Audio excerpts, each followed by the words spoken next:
On dit souvent que les pauvres restent pauvres parce qu'ils manquent d'argent. Mais si le vrai problème n'était pas l'argent, si le véritable piège était invisible, silencieux, installé profondément dans l'esprit.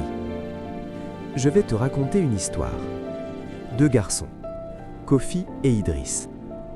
Ils ont grandi dans le même quartier poussiéreux, les mêmes routes abîmées, les mêmes coupures d'électricité, les mêmes fins de mois difficiles.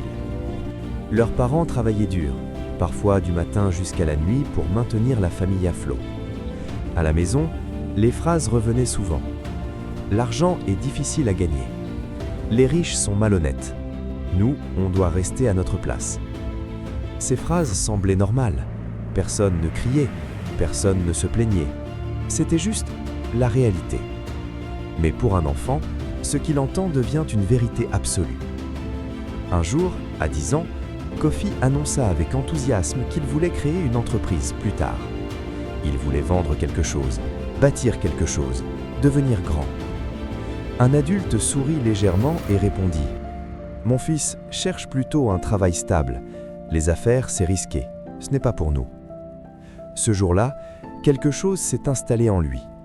Une petite voix discrète. « Ce n'est pas pour moi. » Idriss entendait les mêmes phrases à la maison, les mêmes avertissements, les mêmes peurs. Mais un soir, après avoir entendu son père répéter que l'argent était presque impossible à gagner honnêtement, il posa une question simple. Alors, pourquoi certaines personnes en gagnent beaucoup? La pièce est devenue silencieuse. Cette question n'a pas changé la situation financière de la famille, mais elle a changé la trajectoire mentale d'Idriss. Les années ont passé. À l'école, Kofi évitait les risques. Il choisissait toujours la voie la plus sûre. Quand une opportunité se présentait, il demandait d'abord « et si ça échoue ?» Idriss, lui, demandait « et si ça marche ?» Ce n'était pas une différence d'intelligence. Ils avaient des notes similaires. Ce n'était pas une différence de talent. C'était une différence de croyance. Le cerveau humain adore la sécurité. Quand on grandit dans le manque, il se met en mode survie. Et le mode survie ne cherche pas à prospérer, il cherche à éviter la douleur.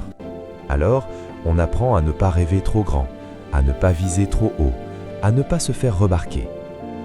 Kofi trouva un emploi stable, salaire modeste mais régulier. Chaque fin de mois, il respirait. Soulagement, la sécurité. Idriss trouva aussi un emploi, mais le soir, il apprenait, il regardait des vidéos, il lisait, il testait de petites idées. Il échouait souvent, parfois il perdait un peu d'argent, parfois il se sentait ridicule. Mais chaque échec renforçait une chose, je peux apprendre. Kofi, lui, renforçait une autre chose, je ne dois pas perdre. Et c'est là que tout se joue. La pauvreté psychologique n'est pas le manque d'argent, c'est la peur constante de perdre. Parce que quand tu as peu, perdre fait plus mal. Alors ton cerveau te protège, il te pousse vers le confort. Il te maintient dans le connu. Les années ont encore passé.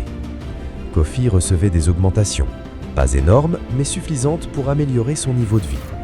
Nouveau téléphone, appartement un peu plus grand, crédit pour une voiture. Chaque progrès financier était immédiatement consommé par un besoin nouveau. Il travaillait plus, il stressait plus, mais il se disait « au moins c'est stable ».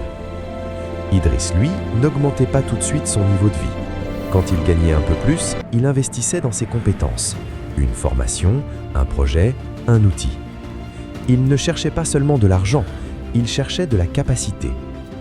Puis un jour, l'entreprise de Kofi a fermé. Restructuration, réduction de personnel. Il n'était pas le moins compétent, il n'était pas le moins sérieux, mais il était dépendant d'une seule source. La sécurité qu'il avait protégée toute sa vie s'est effondrée en 15 minutes. Panique.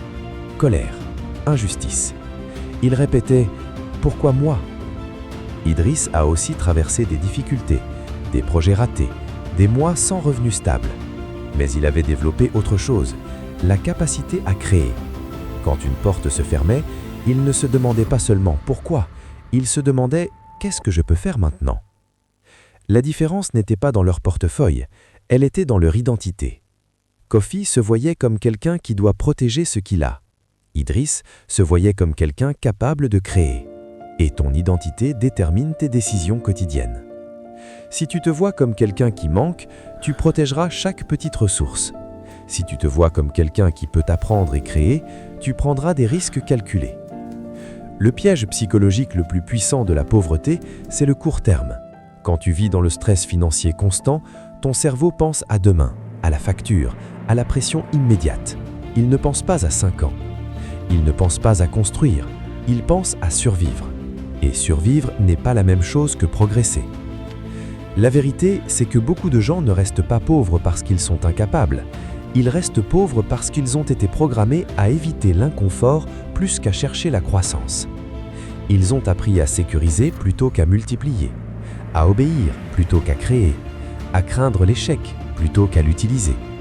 La richesse durable commence souvent par une question différente. Pas « pourquoi je n'ai pas d'argent ?» mais « quelles compétences puis-je développer ?» Pas « pourquoi la vie est injuste ?»